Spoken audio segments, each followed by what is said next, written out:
So why one doesn't see them occurring? Arjuna has a question. Then Krishna speaks this verse number 10. That one doesn't see them occurring because one doesn't have knowledge. Jnana chaksusa. One whose eyes are trained in knowledge can see the transmigration taking place. So the one who has Gyan Chakshu, he can see all these things. But those who are covered by mode of passion and ignorance, they can't see how this transmigration is taking place, although it's so obvious. The example is Krishna has given Bhagavad Gita of Dehino Asman Yatha Dehe Kaumaram Yovanam Jara Tatha Dehandra Prapti Dhira Satrana Muyati. This is such a simple example which everybody knows, practically speaking. Didn't we observe before coming to Krishna consciousness that we had a childhood body, then we had a youth body? But despite observing all these things, did it ever came in our mind that I have to be different from this body? Why does such a thought come only when we come in Krishna consciousness? Why? Because our eyes are not trained in knowledge. So that's why there are different types of eyes. Normally we see from the eyes made of flesh and bones. That is called charma chakshu. And ultimate eyes which we want to have is prema chakshu. Premanjana churita bhakti virochanena. By eyes of knowledge we can see Krishna. But till we have developed a love for Krishna, we have to develop a knowledge, an eye in between, which is called jnana chakshu, eyes of knowledge. So between charma chakshu and prem chakshu there is jnana chakshu. Because we see things according to our conception. According to our own conception, we see something as pleasurable, something as disgusting. Now, for elderly men, maybe drinking Coca-Cola is something very pleasurable. If you give it to a child or somebody who's not habituated to drink it, it is a great suffering. So it depends on conception. So these things are very relative. But when our eyes are trained in knowledge, our conceptions change. And because conceptions change, that's why we see things in a different way. So that's why eyes have to be trained in knowledge. So what I'll do, I'll quickly cover verses, then I'll take the questions together. But actually speaking, I'm supposed to cover this whole chapter today. So then, Krishna says, Arjuna has a question, can anything be done about it? People are not trained in knowledge, they are suffering like anything, moving from one body to another body. Can something be done about that? So Krishna answers in text number 11. Yatanto yogunaschainam pasyanti atmani avasthitam yatanto api akatatmano nanam pasyanti achetasa. Please read. The endeavoring transcendentalists who are situated in self-realization can see all this clearly, but those whose minds are not developed and who are not situated in self-realization cannot see what is taking place, though they may try to. So Krishna says, I can give them knowledge by which they can philosophically see by developing Gyan Chakshu. That's why those who are endeavoring transcendentalists who have got this Gyan Chakshu. So we all are come in the category of endeavoring transcendental. Basically, it's called sadhaka. We all are sadhakas, and if we develop this knowledge to that degree, we can philosophically see the things. That's called seeing from a Gyan Chakshu, philosophical basis. So we can see clearly. But those whose minds are not developed, who are not situated in self-realization, even they try, they can't see. So there are many people who try to philosophize the problems of this world. And they come up with different philosophies which are totally imperfect. So you'll find even in anywhere you go, people talk about it, they write songs about it. Now, so all the movie songs are filled with that. Especially if you talk about, I don't know about Tamil movies and Telugu movies. But I would like to hear the songs of old Indian movies when I was before coming to Krishna consciousness, because I would find a lot of philosophy in them, but they all were nonsense philosophies or subsidiary philosophies. They would say स्वर्ग भी यहाँ, नर्क भी यहाँ, इसके सिवा जाना कहाँ, heaven is also there, hell is also there. So when people suffer, suddenly question comes, why am I suffering? What to do? Hell is here only, heaven is here only. So then people have philosophy. Similarly, one of the movies came where hero, he dies out of cancer, and then he says that now what to do? We are all like puppets in the hand of the dramatist, the Supreme Lord, and we all have to play our part. So I am playing my part, I am going away. You also have to play your part. You also have to go away. So this way, people have a lot of philosophies. So actually speaking, with the time when people undergo a lot of suffering, they have to come up with some philosophy. Otherwise, they can't live. So they use their intelligence and try to find out something. But actual thing is, we can know the right philosophy through the person who has written the script. That is Krishna. So Krishna knows what is the right philosophy. So that is how people can philosophically see. Those who are endeavoring transcendentalists, others cannot see. So then Arjuna has a question. What is the cause of those with knowledge, they are able to see you, and those without knowledge not being able to see you? So then Krishna says, person without knowledge has been engaged in mental enjoyment from time immemorial. He is unable to feel the existence of his own soul within his body. He has not bothered to clean his heart by hearing and chanting. So even if he endeavors, the knowledge cannot arise in his impure heart. So because he is so much covered with passion and ignorance, one cannot see. So to the degree one has a desire to enjoy sense gratification, to the degree one has indulged in sense gratification, to that degree one cannot see all these things occurring. One cannot see the things in a right perspective. And to the degree one is detached from sense gratification, to the degree one can see rightly. Because sattva sanjayate jnanam. From sattva guna comes the knowledge. So then Arjuna has a question, but my Lord, you are supposed to be merciful. So is there any way in which those who are ignorant can also see you? Is there any possibility how they can also see you? Krishna says, yes, there is a way. So how one can see? Krishna speaks in from 12th. So we'll quickly read 12th and 13th. Yad aditya gatam tejo jagat bhasyate akhilam yad chandramasi cha yad chagno tat tejo vidhi mamakam. Please read. The splendor of the sun, which dissipates the darkness of this whole world, comes from me, and the splendor of the moon and the splendor of fire are also from me. So what Krishna speaks here is, even if you want to enjoy sense gratification, you need to see sense objects. How do you see the sense objects? Only because of sunlight and moonlight. So the petroleum is also a stored sunlight only. It's not different. So we are dependent on sun and moon to see sense objects which we may enjoy. In this way, we are also dependent on Krishna for even sense gratification. So Krishna gives this example. So they should understand that even for sense gratification, they are dependent on me. So in this way, on a global scale also, everybody is dependent on Krishna. Now 13th one. Gamavasya cha bhutani dharayami aham ojasa pushnami chosadhi sarva somo bhutva dasatmaka. Please read. I enter into each planet, and by my energy they stay in orbit. I become the moon and thereby supply the juice of life to all vegetables. Hare Krishna.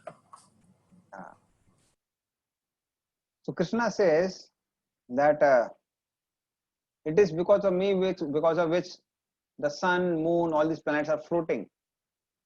They are moving. Similarly, it is because of me only that all the vegetables are getting juices. Pushnami cha osadi. And they are getting rasatmaka, they are getting rasa. So I am the moon which gives nourishment to the vegetables, which is, I was talking about prana, how it comes. And it is because of moonlight that there is some taste in that. So as sun and moon, I'm doing all these things. I'm doing for everyone. So by that they can remember me at least. And now, there's so many people they pray, na? Thank you God for our air, water, moon. In the Christian school, they have prayers like that.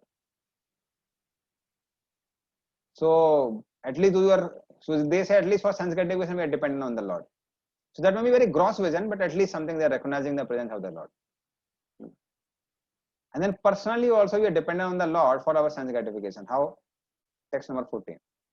Aham vaishvanaro bhutva prani nam deham asrita pranapan samayukta pachami annam chaturvidham. Please read. I am the fire of digestion in the bodies of all living entities, and I join with the air of life, outgoing and incoming, to digest the 4 kinds of foodstuff. Hare Krishna. Yeah. So because of Lord, we can enjoy even the pleasure of eating. This is one of the most realizable pleasures for all the people in the world. And that's why ISKCON's prasadam programs, distribution programs are most famous. So people many times have philosophical problems with ISKCON, but they don't have problem with prasadam and the type of music which we have. Hare Krishna Mahamantra. Yeah. But even for enjoying the pleasure of the tongue, one is dependent on the Lord. And when this fire of digestion within the belly, it combines with the life airs, the 10 type of airs are there, then we can digest our food. So there are 4 types of food which are mentioned.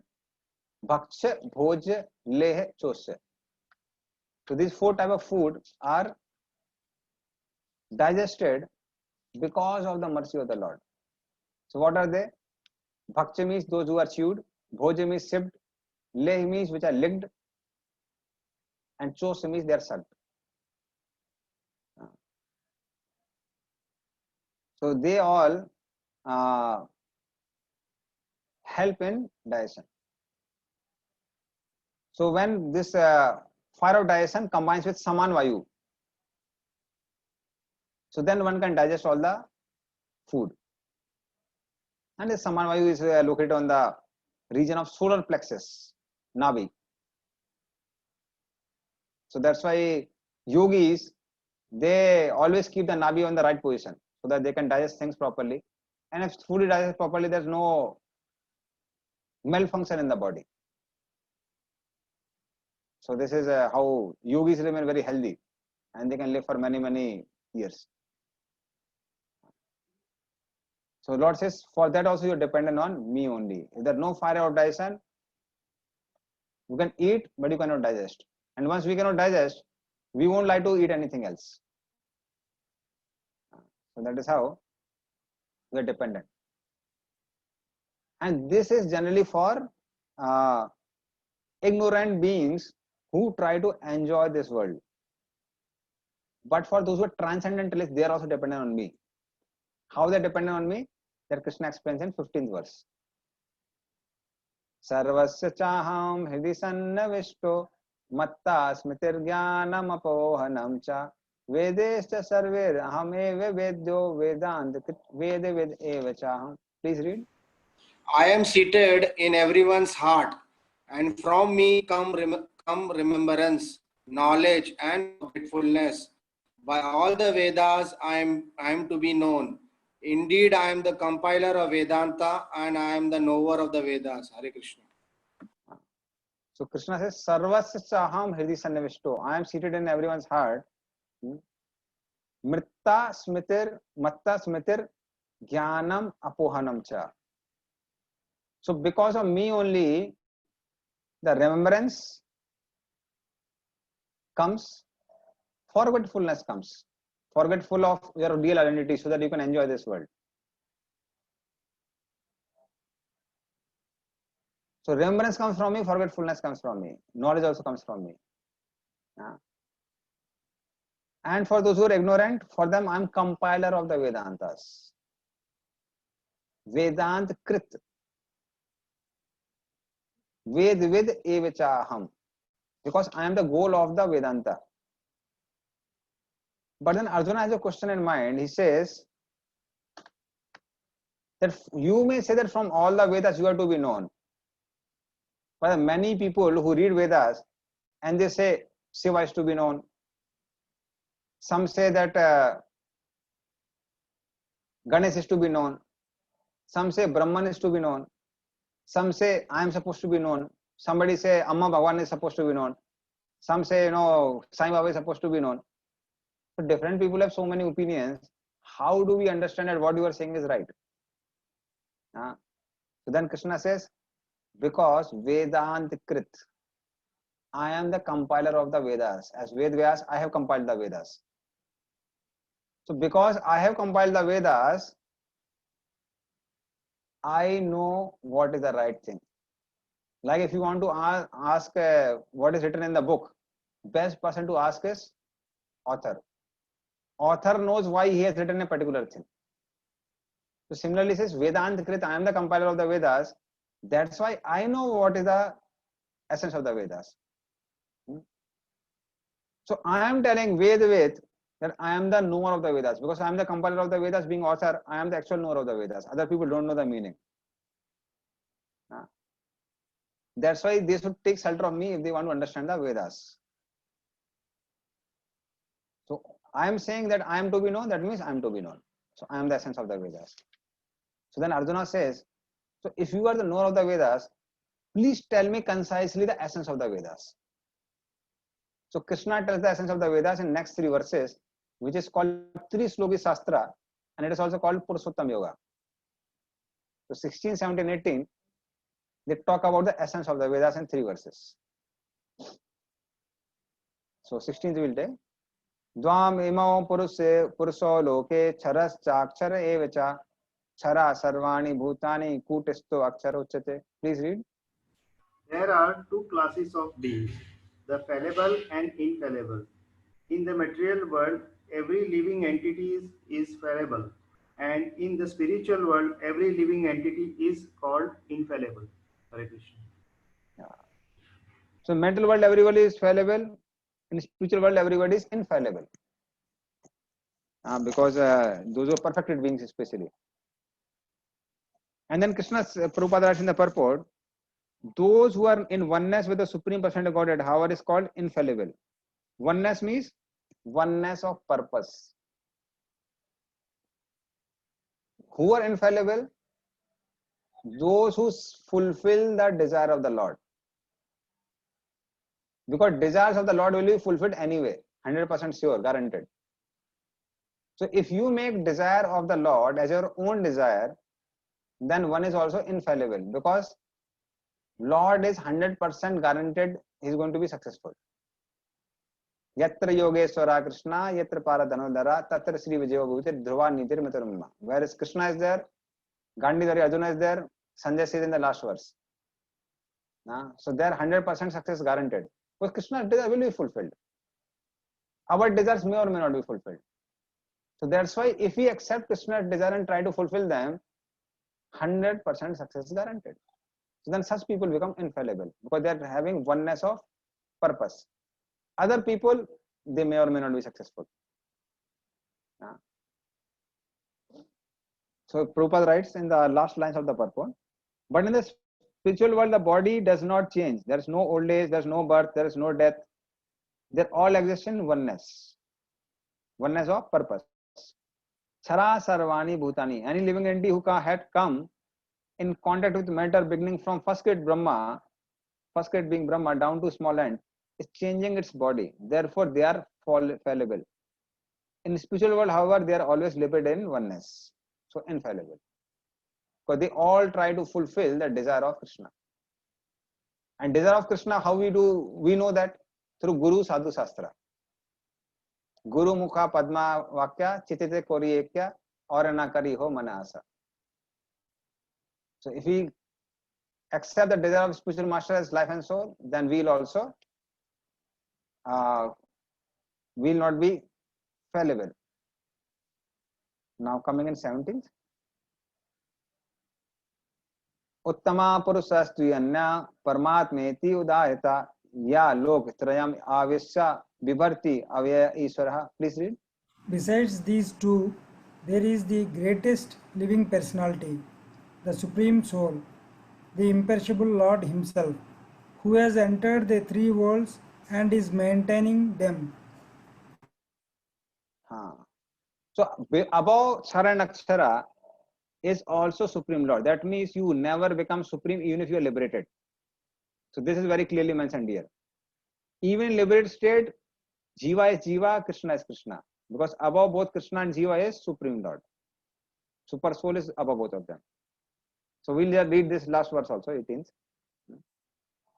Yasma charamati toham aksharat api chottamaha ato asmi loke vedecha prathita purushottamah. Please read. Because I am transcendental beyond both the fallible and infallible, and because I am the greatest, I am celebrated both in the world in the Vedas as that Supreme Person. Now Krishna makes it very clear here. Aham yasmat charam atito ham aksharat apicha uttamaha. I am that person, I am that super soul. 17 Krishna speaks indirectly that above both of them there is a super soul. And here Krishna makes very clear who is that super soul? I am that super soul. That means I am below both fallible and infallible.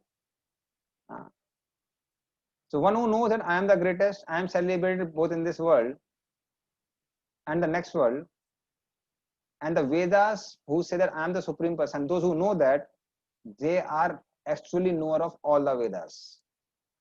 So when you know these three verses that there are fallible person, there are infallible person, and there is Supreme Lord above both of them, and that person is Krishna, he is the knower of all the Vedas. So this is the essence of Vedas in concise in these three verses.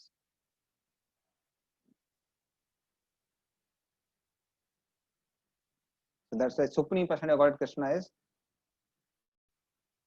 So I am little over time, but can we just read through two verses? We don't have to explain much. So I just quickly read.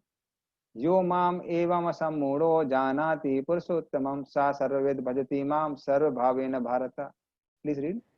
Whoever knows me as Krishna, Godhead without doubting, is the knower of everything. He therefore engages himself in full devotional service to me, O son of Bharata. Anybody who knows that engages in devotional service to Krishna. And then the last verse. Iti guhitamam sastram idam uktam maya nagah etad buddhva buddhiman syat krita krityascha bharata. Please read. This is the most confidential part of the Vedic scriptures, O sinless one, and it is disclosed now by me. Whoever understands this will become wise, and his endeavors will know perfection. Anybody who knows that Krishna is actually Janati Purushottamam, that Krishna is Purushottama. He is not Purushottama because his name is given Purushottama. In this world, many people have name Purushottam, but they are not Purushottam. Like in Hindi, there is many sayings are there. One of the saying is that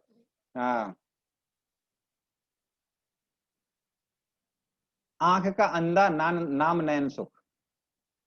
Child has the name Nayan Sukh, that he has pleasure of eyes, but he may be a blind person.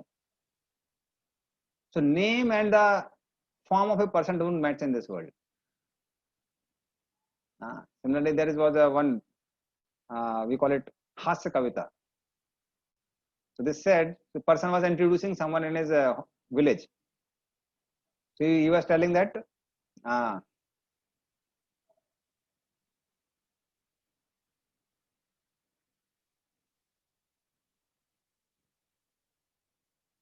okay, I don't exactly remember now. हाँ, सुबह दूध और बाल्टा लेके जाएं शहर की ओर, रात को दारू पी के लौटे हमारे गांव के Nand Kishore. This is saying in I'll explain. that there is a person called Nandakishore, because Nandakishore is Krishna, and Krishna is a cowherd boy, so he is also a cowherd boy. सुबह दूध और बाल्टा लेके, so he goes with the milk van and goes for selling the milk, but in the night he comes after drinking. The name is Nandakishore, but he doesn't have work like Nandakishore. So what it means is that people have a different name and different qualities here in this world. But Krishna says, I am not meant Purushottam like that. I am actually Purushottam. I am actually the best among all the enjoyers. I am actually better than all the Purushas, the three Vishnus. That's why I am called Purushottam. So I am not a Purushottam just for namesake. I am actual Purushottam. So one who knows that I am actual Purushottam, he's unbewildered in this world, and he is known as Sarvavit. He is the knower of everything. So although it may seem that he doesn't know certain things of the Vedas, but actually he knows. So anybody who understands this, 3 slokas, 16, 17, 18, 3 sloki Shastra, he is knower of everything. He'll become my devotee and he'll be serving. He'll be expert. And Krishna says, but don't speak that to the unqualified person, this 3 sloki Shastra. So there is a supreme secret. Iti guhetamam. Don't speak to those who are not qualified. Only those who are my devotees, explain this secret to them. So this is how it ends. Now we'll take the questions. Tanuja Mata is waiting for a long time. Tanuja Mata. Hare Krishna, pranams, Prabhuji. We know now I'm very confirmed that our goal is to reach the spiritual planet. But still I'm curious about transmigration because of the Shraddha ceremonies we perform often. And we offer the oblations. And we say that bird, they come in the form of birds and they accept the food. Is it real or how is it, Prabhuji? So really speaking, I don't know much about it. Something which I know, I'll tell you. So that detail is given in, if you can go to the second part of Laws of Nature. And also in the 5th canto, these certain details are given. So what happens at that point of time is, one subtle body is taken away. And then one gets one is present in front of Yamraj. But on the way, person has to undergo a lot of troubles. One has to go through the hot sand, sun from the top. So then people say that, no, can I get some umbrella to protect myself? So then Yamdutas say that if you have the umbrella, you have given the umbrella in charity, then you can have it. That means you didn't have charitable disposition, being especially the householder, then no, you can't get it. So then that's why if you remember, especially it's very common in South India, it happens in North India also, they give umbrella in charity. So that when you go through the hot sun, you can carry the umbrella. Then they give chappals in charity, the slippers, because there is a hot sand. So with all those troubles through, one goes in front of Yamraj, thinking now it's okay. But then after going to Yamraj, then the judgment starts.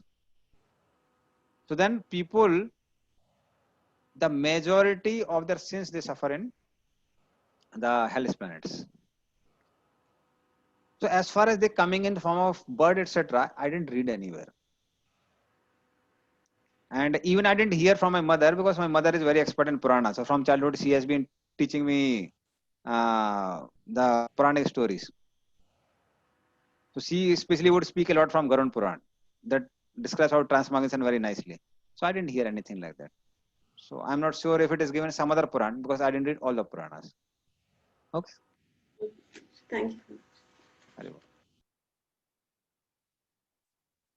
So the one gets Yatana Sari. We can read all the description. That's why second part of Laws of Nature is very interesting. And it talks about transmigration. Raghunandan Gaurangpuru. Yeah. Hare Krishna, Prabhuji, then what pronouns? Yes, Prabhuji. Prabhuji, in this 15th chapter, 16th verse, it's given the word like oneness. So the three places is given oneness. Exactly what is mean to be the oneness. And given also in the spiritual world, however, they are always liberated in oneness. Exactly what it means. Can you please explain, Prabhuji? And also, I see in many places, not only in the verse, many places given purported oneness. So, can you please brief us, Prabhuji, about the oneness? Yeah, so I already spoke it. Oneness is oneness in purpose. Oneness in purpose. Purpose. See, very simple thing. I may have hands, legs, belly, nose, mouth, tongue, everything. Let us say they are different persons. Hand is a separate person, leg is a separate person, tongue is a separate person, belly is a separate person. But then what is their actual purpose? What is their actual purpose?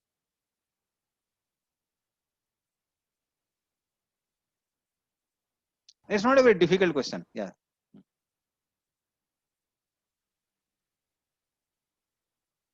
Feeding stomach. Purpose is there. To serve our body, feeding stomach. Yeah. To fulfill the desire of the person who is having hands, legs, everything. That is the purpose. Correct. So similarly, oneness in purpose is there. All the people work together to fulfill the desires of Krishna in the spiritual world. So that is the purpose. Krishna says this should be done. All the living entities in the spiritual world, they cooperate together to fulfill that desire of Krishna. So that is how there's oneness in purpose. And what is that purpose? Fulfilling desires of Krishna. That's all. Is it clear now? Thank you so much. Very, very clear, Prabhuji. Crystal clear. Hare Krishna. Hari Bol. Madhavendra Karuna Prabhu. Hare Krishna, Prabhuji. Yes, Madhav. Prabhuji, in this 15.18, it's written the super soul coming out of the body enters the impersonal Brahma Jyoti. Then in his form, he remains in his spiritual identity. That supreme is called a supreme personality. What does this mean, Prabhuji? Coming out of the body enters the impersonal Brahma Jyoti. Yeah. So this is actually the Supreme Lord in his localized aspect of Paramatma is also described in the Vedas themselves. The following appears. The super soul coming out of the body enters the impersonal Brahma Jyoti. Then in his form, he remains in his spiritual identity. The Supreme is called Supreme Personality. So when we say Brahma Jyoti means spiritual sky. So spiritual sky. And there also he remains in his spiritual identity. He doesn't lose his identity. So whether one is getting Brahman realization or Paramatma realization or Bhagavan realization, any of the realization, one's identity is not lost, is clearly explained by Prabhupada here. And that Supreme is called Supreme Personality means whether you talk about Brahma Jyoti, Paramatma or Bhagavan, all three of them are actually the same thing. Because Krishna's effulgence is non-different from him. So when we say Brahma Jyoti, we say we are with Krishna. When you are with actual person, you can see Krishna, you are with Krishna. So in this way, still they are persons. So what this particular Chandogya Upanishad verse is speaking here is, after the super soul coming out of the body, he enters the Brahma Jyoti. That means when one goes back to Godhead, what happens to the super soul? He is a part of the eternal cosmic manifestation. That's all. He is not lost. So that's the same thing. Simple, no? Okay, Prabhuji. Okay, Prabhuji. So whether it is okay. So whether it is soul or super soul, both of them they maintain their personality. So in spiritual identity stays there. Okay. Prem Raj Gopinath Prabhu. Hare Krishna Prabhuji. Prabhuji, question is related to the 16, 17 and 18 verses, that why Krishna recommends that not to disclose this confidential knowledge to a general people, as this as everybody should know that the God is a Krishna. So what Krishna speaks in, so there is a particular word who used here.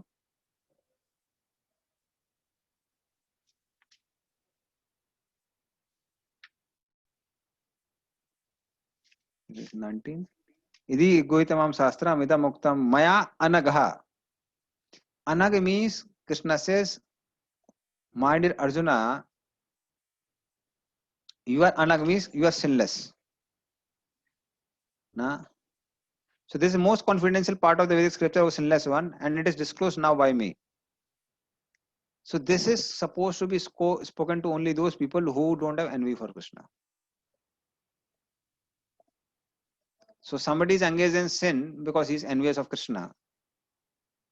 So then Krishna says, even if you explain it to him, he'll become much more envious. So you must have observed while preaching many people that as soon as they see devotee, they become very angry. They start shouting, yelling. Some people start creating trouble also. Like now, in your own country, why don't you go and preach to the people of other religion in your country? In Sharjah. Because you know that they are a little envious. So then somebody is so envious, if you just tell him, he'll become much more envious. So those who are neutral or those who are receptive, we can speak to them. Okay, that is the main purpose. Okay, thank you very much. Sepro Mamta Mataji. Hare Krishna Prabhuji. I don't know if I have heard it incorrectly today, or maybe I misunderstood. In the beginning of the class, we learned where the Yamadutas come and take the subtle soul, and the soul goes behind them. Is that what you said, Prabhuji? Subtle bodies. Subtle body. Sorry. Yeah, the subtle body, and what you call the soul goes along with them.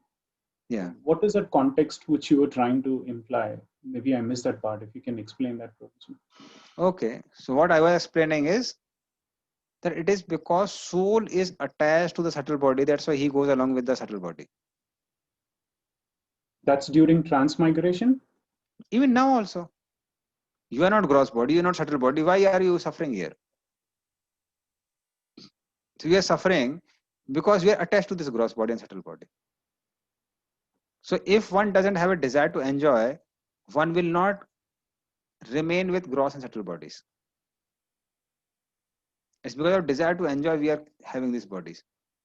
There is an episode which comes in the third canto of Bhagavatam, third or second canto it comes, where all the souls are lying on the body of Mahavishnu. So they don't have gross body, they don't have subtle bodies. And Mahavishnu has to keep them on sleep. But sometimes what happens is certain souls wake up. And when they wake up, they lament like anything. Because they have strong desire to enjoy, but they don't have gross or subtle body to enjoy. So what Mahavishnu does is, he again brings them to sleep. That means why are we having subtle body or gross body? Because we want subtle and gross bodies. So as soon as that desire to enjoy is not that desire to serve, then there is no need of subtle and gross body. So if we have fully developed our service attitude to serve Krishna, then we don't need this metal body. So we need this metal body till we have desire to enjoy. When there's only desire to serve, we don't need a metal body, and we don't need a metal body. The metal body is not given to us. Very simple. Okay. But how was that particular soul was lamenting for it? Does it mean that soul has the chitta element? Chitta element is a part of the subtle elements. Yeah, but soul is by nature conscious. But conscious is a part of the four elements of the subtle. No. Chitta is not conscious, it's a dead. How can a dead matter be conscious?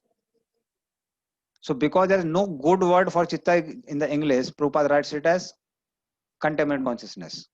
But it has no consciousness. It's not a conscious element, it's a dead element. Mahatattva is a metal element, it's not a spiritual element. So it is soul who is conscious. So soul is conscious. At the same time, soul also has a senses. You remember I explained spiritual eyes are there, hands, legs, everything. So you can see. Okay. Hare Krishna.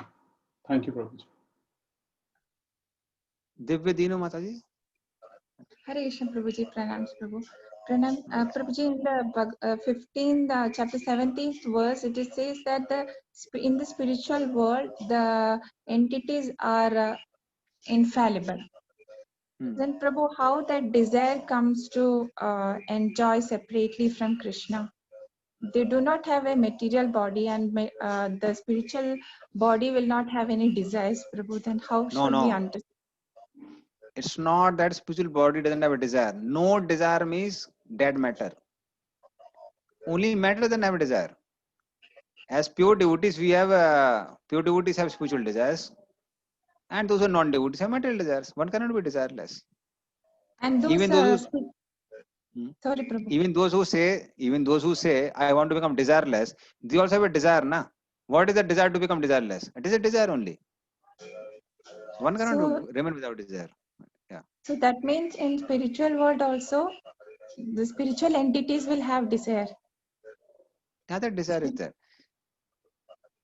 See, when Krishna says Punargatva Nanivatante Tad Dham Paramam, what actually he means is independence means love. You can love me or you can choose not to love me. That means you are loving me. If I keep a gun next to your head and say love me, and you say that I love you, that means there's no love. There's only artificial thing. So love means it's a free will, it's a free choice. And that is called manifest independence. So we have a desire to either enjoy with Krishna or enjoy like Krishna. So that desire is a very part of soul's existence. But what happens is when one has a desire to enjoy like Krishna, one is sent to this material world. And after coming in this material world, one has such a bitter experience. And Maya Devi, who is first class servant of Krishna, makes sure that she beats all these living entities black and blue to such a degree that once they haven't gone back, they don't come back again. And being very confident of his own energy, Maya, Krishna says, Yad Gatvana Nivartante Patta Dham Paramamama. After going there, nobody returns. Because here you get such beatings that you will not go back. Okay, na?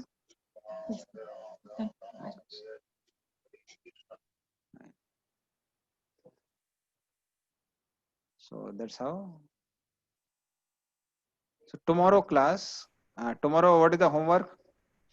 Read chapter number 16 and chapter number 17. And we completed 10th group.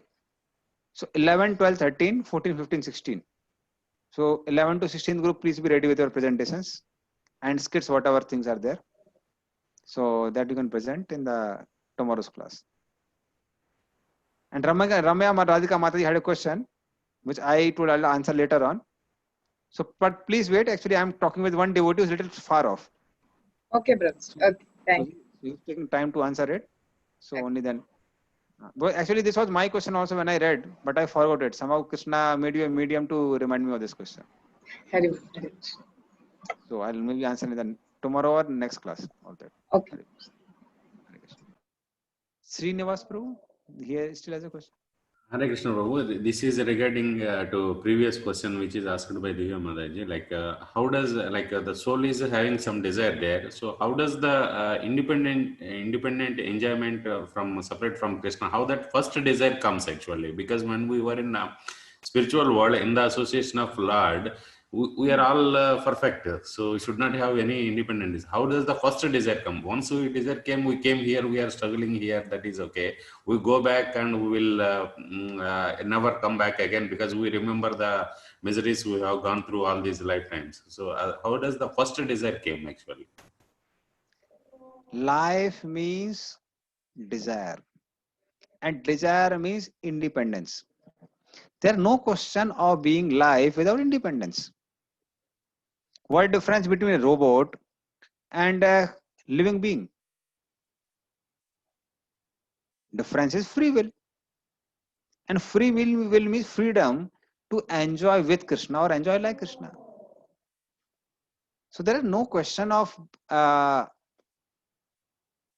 having love, having independence, having life without that independence. So that independence is always given to the living entity. Okay, na?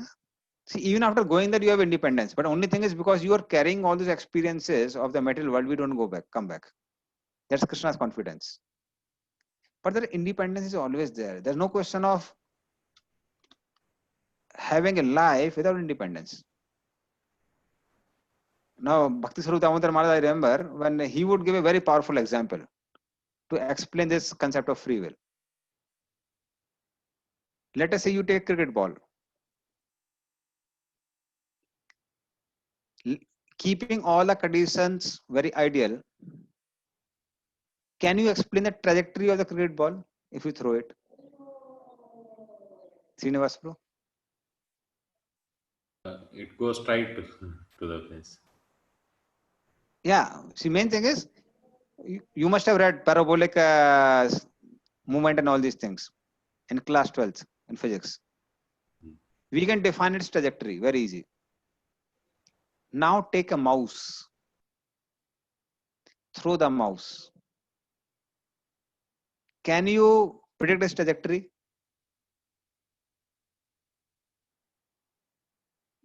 Why? Because it has independence, it can go anywhere. Yeah. So similarly, life means independence. So we can choose to be with Krishna or enjoy like Krishna. Otherwise, there's no question of life. Otherwise, we are just robots. So life means independence. Okay, does that make sense? So nice. Nice, bro. Yeah. Thank you. Okay. So we'll end here. Srimad Bhagavad Gita ki Srila Prabhupada ki